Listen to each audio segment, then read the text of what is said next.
Татарстан мусульманнары дини нәзарәте социаль юнәлештәге эшчәнлеккә аеруча зур игътибар бирә. Хәйрия проектларының барысы да диярлек Татарстан мөфтиятенең Зәкат хәйрия фонды аша башкарыла. Игелекле гамәлләр турында тулырак хәбәрчебез репортажында.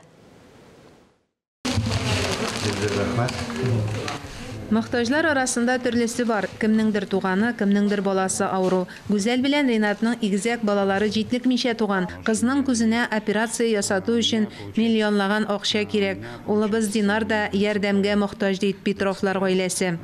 Һәр вакытта безгә ярдәм Зәкат бик каты буша. Кызыбызга менә данный моментта безгә Питерга барырга кирәк. Әҗәлем инде мен ана бик күп сумма кирәк безгә акча. Көн күрештә иң кирәкле ризыклардан тупланган җыелма бүләкне алучыларның һәр кайсы рәхмәтле. Аның бергәненә шөкер.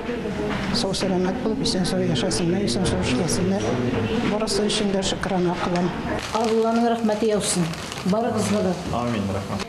Һәр мохтаж гаиләгә игътибар бирергә, исәпкә алырга тырышабыз ди Зәкат хәйрия фонды җитәкчелеге. Гомумән бу Рамазан буенда 500 шундый гаиләгә ярдәм итәрбез дип ниятлибез.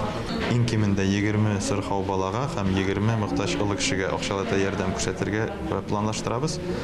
Һәм узган ел башлаган матур гадәтебез буенча Рамазанның соңгы җомгасында башкалабызның 30-нчы маршрутлы автобусында бер көн бушлай йөрү булачак.